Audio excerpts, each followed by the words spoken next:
Hello and welcome back to another how to paint video. This time we're going to be doing another one that I've actually never tried before. We're going to be doing Imperial Fists.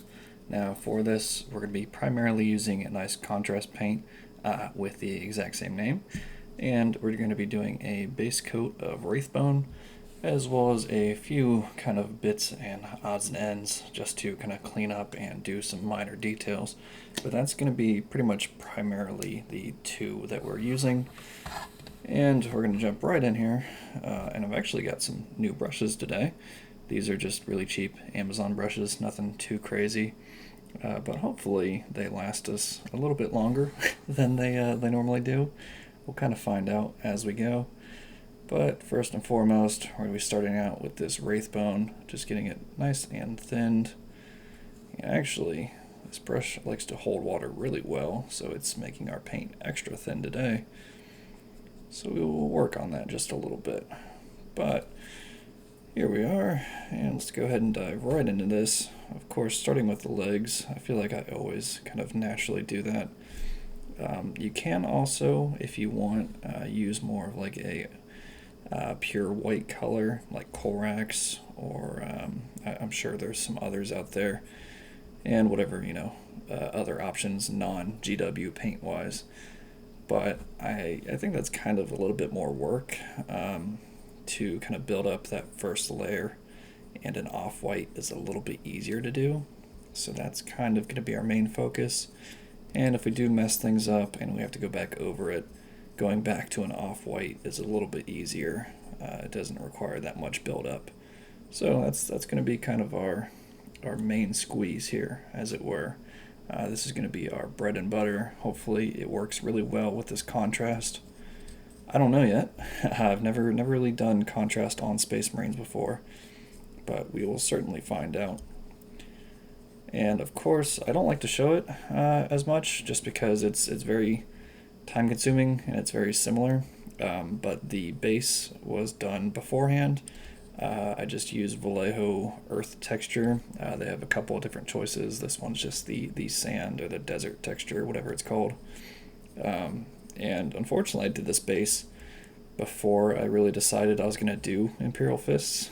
It was when I was still under the assumption I was going to be doing Dark Angels for this full squad, and now I've been doing pretty much everything but Dark Angels.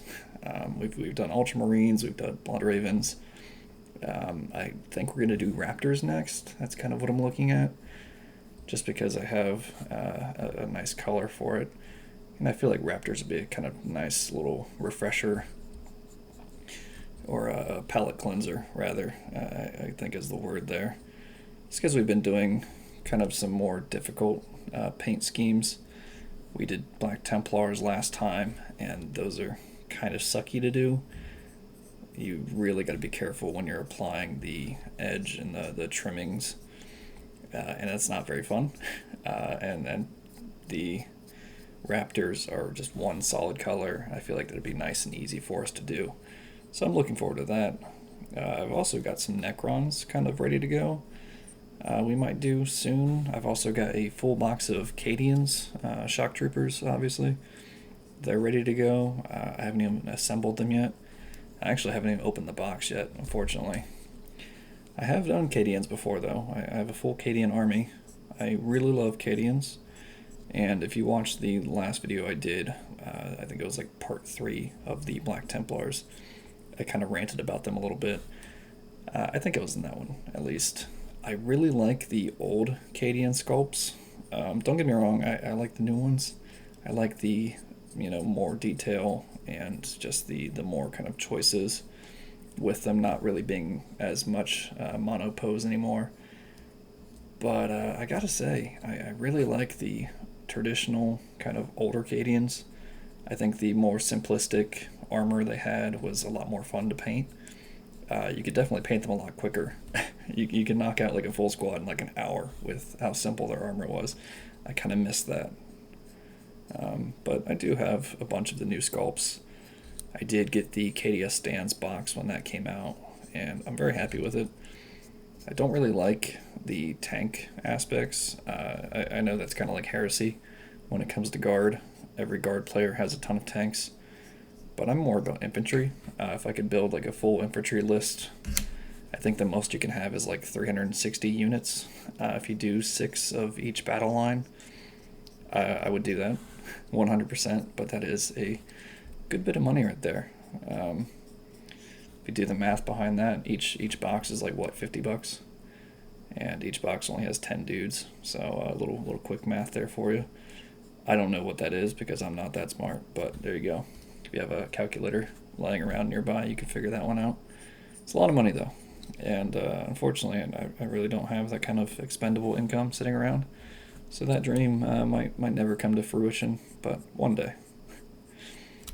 Maybe that'll be like a I don't know, like a 1,000 subscriber special or something. We just do like a whole like 100 units of guard. Just a ton of boys. Another army I'd love to do a bunch of is orcs. I actually don't have any orcs, but man, they look really fun to paint. And I kind of like the lore of orcs a lot. I like the whatever the predecessors to them were, the quarks. They're extinct now, whatever they were. But I like the lore. I like how they're basically mushrooms. That's a lot of fun. Not as much as I like the Age of Sigmar orcs and goblins and whatnot, but 40k orcs are good fun too. More DACA is more good, obviously.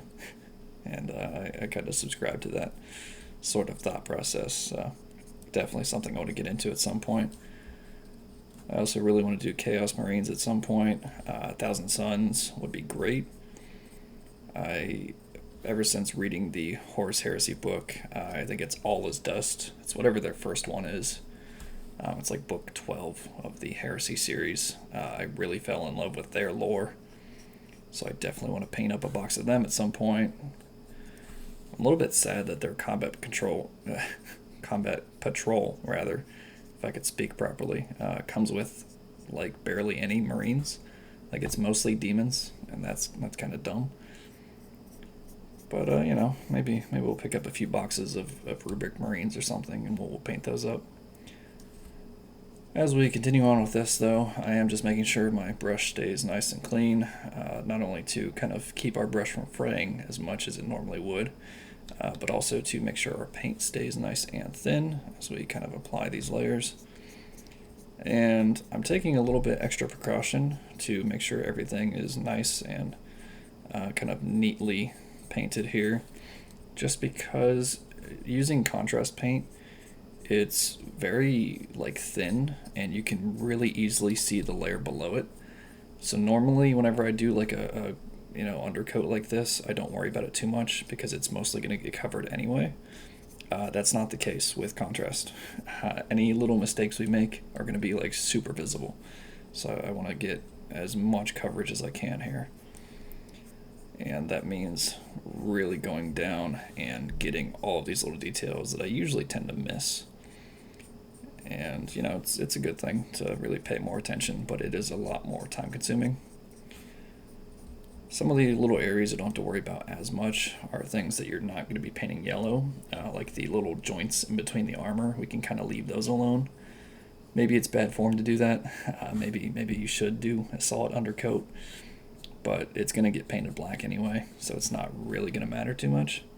We do want to get kind of behind this backpack, jump pack, whatever you want to call this, battery pack, I guess it's what it technically is, and definitely behind that little metal.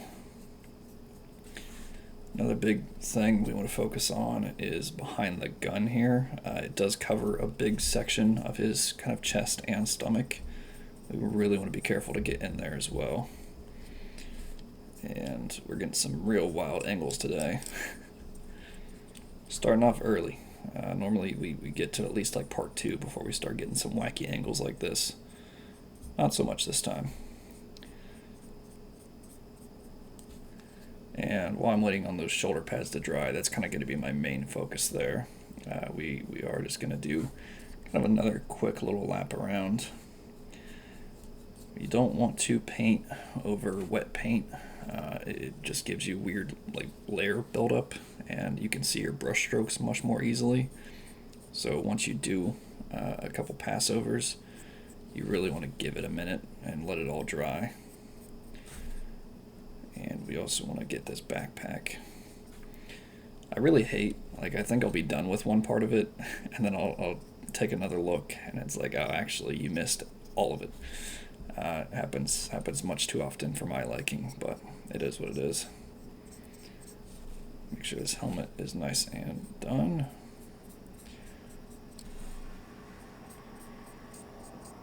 And again, just going right back over with the arms and the inside of the chest here. The gun we really don't have to touch. That's going to be black as well. So we won't worry about that, but we will get everything that the gun is blocking there. Also make sure you get kind of the neckline, both in the front and back. It doesn't really like to catch paint too well, so you have to really get in there and focus on it. Same thing with kind of behind all of these little recesses, kind of behind the knee, and I don't know what you want to call these little front areas here, but that little line right behind it really likes to avoid paint like the plague. So make sure you really focus on that. And just to kind of talk about what we're going to be doing, we'll try to get some of it in this episode, just depends on how much we get along here. We are going to be doing some Abaddon black on the shoulders and on the chest, and then the gun itself is going to be black. And then we have like this little metal here. We're going to be making that more of a brass color using Balthazar gold. And then I think that's kind of it. The eyes are going to be red, as they usually are with these, at least how we've done in our past few videos. And I think kind of generally that's all the paints we're going to be using. Maybe we'll do like the strap for the gun. We'll make that brown or something. But that's kind of all the paints we need for this one. It's more of a simple one than we're used to. I think the last model I did, I used like 12 different paints. It was kind of ridiculous. So it's nice to be able to switch focuses like that and just do something a little bit more simple. But we're also not building up multiple layers of undercoat. We're just doing, one solid color and then switching to our main. So that does kind of save us a paint or two. And we're almost done here. I just want to go back and make sure we get these last few details, and then we'll be switching right over to our contrast. While we're doing this, we just want to keep making sure that our paint is nice and thin.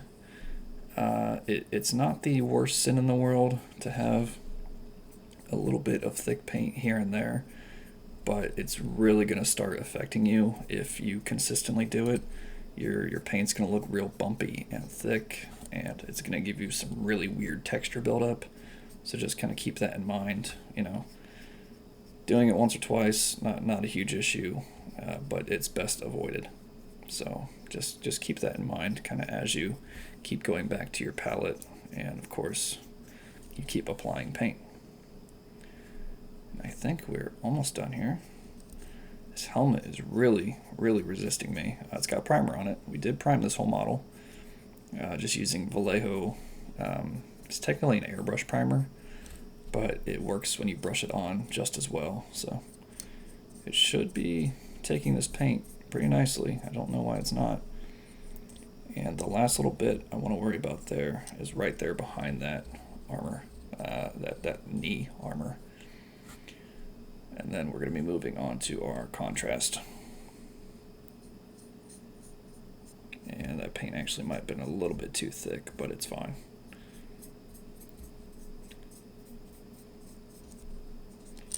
And that about does it, I do think. This opens the way for us to finally move on to our next layer.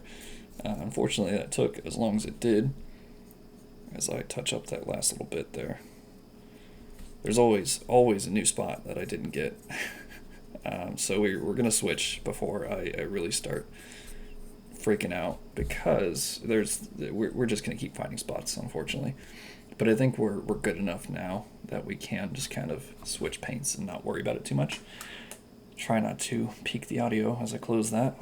And our second layer finally is Imperial Fists. The nice thing about this is you really don't need to thin your contrast paints. I did give it a little shake there. I don't even think that's necessary. The only thing you kind of want to be careful of, as I dry this brush off a little bit, I don't want really any water because it doesn't need it. You do kind of want to keep a little bit of control over how much is on your brush. That's kind of the only thing you want to really focus on. Don't worry about how thick it is, just how much you have kind of going on your model at any given time. Because it can look a little bit wonky if you put way too much on there. But the nice thing about this is it is very kind of malleable. You can spread it out quite easily. So if you put too much on a certain spot, you can just kind of move it around before it dries. And being very careful to get all these little nooks and crannies, we'll just very liberally apply this. You can see it goes on nice and smooth. So I've actually never used yellow paint really, so I was really worried about how this was going to look. So far, I'm pretty impressed with it. I think it's a good color so far. I don't know if it's quite as dark as I would want for an Imperial Fist, but it's alright. We'll kind of roll with it. And again, this helmet really doesn't like to catch paint too well, but we'll go over it one or two times just to make sure it gets fully covered. And in all those little recesses, the back of the helmet is really what likes to avoid the paint, unfortunately. So you got to work a little bit to get it all in there. And moving on right into the legs, the much easier portions. Just all over. The nice thing about contrast paint is you can go kind of quick too. It does dry a little bit kind of slower than your other paint will. Just because it's much more wet. So you want to take a little bit more time kind of before you come back and go over what you've already done. But it's not too bad. And right onto the other leg. I don't know why, but this guy just looks like a giant M&M to me now. I'm going to get hungry before we finish this, but that's fine. And it doesn't look like not getting a perfect coat really ruined us here. Maybe I just haven't noticed it yet, but I think we did a good enough of a job that it's looking pretty preem, if I do say so myself. I can see kind of a little bit of discoloration in some of the points that I didn't get too well, but I think we can just kind of chalk that up to like a kind of natural shading, hopefully at least. And we do want to get a little bit more paint on our palette here as we move on to the other shoulder. Now the hard part is going to be doing the shoulder pad trimming because we're doing black for that. If we mess it up, it's going to be a huge pain to go back over and fix, I feel like. So that's the only kind of portion that I'm really going to be worried about. Everything else though should be pretty smooth sailing. I don't have any kind of crazy colors that we need to slap on here, so hopefully the rest of this isn't too bad. And I'm actually going to clean my brush off a little bit just to keep it in decent shape. And I'll actually show you here. We're not doing too bad. It's lost a little bit of its tip. It's getting a little bit blunt, but using this for kind of our base layering paintbrush, I don't mind that too much. Now, if this was like a fine detail brush, I'd be a little bit more upset. It lasted, 20 minutes? So, it's not bad, but it's not great either. Again, you can find these brushes really cheap off Amazon. I think this one's called like Golden Maple or something. They're basically all the same brand. They're just, sold by different shops, and most of them are like Chinese imports. But they're not bad. For what I use them for, not bad at all. And they are super cheap. You can get a 10-pack for like $5, if that. Usually they're much cheaper. And make sure we get the belt, and we'll go right back into that backpack as well. And a nice healthy coverage over the arms, and make sure we get the inside as well. Same thing with underneath the shoulder pads there. It's another spot that doesn't really like to take paint too well as in between the helmet and the neck. If I could keep things in focus, that'd be helpful, but I'm doing a terrible job at that. I do have a new tripod, kind of. So I bought this tripod. It's supposed to be like desk mounted, and it has a weight on the bottom of it, so we should have like less shaking and stuff in the videos, because my desk is very shaky for some reason. But it doesn't bend at the angle I want to be able to actually record, like my workspace, which is super annoying. But my other tripod does. So I basically just jury-rigged the weight off of the new one and slapped it onto the old one. So we get a little bit more stability, but we keep like the same field of view. And so far I think it's working just fine. It does like kind of clutter up my workstation a little bit more, but I'm kind of working around that at the moment. So hopefully it isn't too big of an issue. If I knock it or something, it's going to ruin things, but so far I've been pretty careful about it, so I think we're good. And as we kind of come to a finish here, we will probably finish this up next time with this contrast coat, but he's not looking too bad so far. He is really bright. We might have to slap some like washes on it or something once we finish up, just because he is super bright. But it's pretty decent yellow. It's a very fun contrast paint to slap on there, so there you go. If you enjoyed this, I just want to shout out real quick. I have a Patreon. Link is in the description, and everything that goes into that just helps me kind of make more videos, gets new models, new paints, all of that. Otherwise, feel free to leave a comment, tell me what you want to see, whether it's a specific chapter or a specific model or technique or something. Otherwise, feel free to like, comment, subscribe, all that good stuff, and hopefully I will see you in the next video.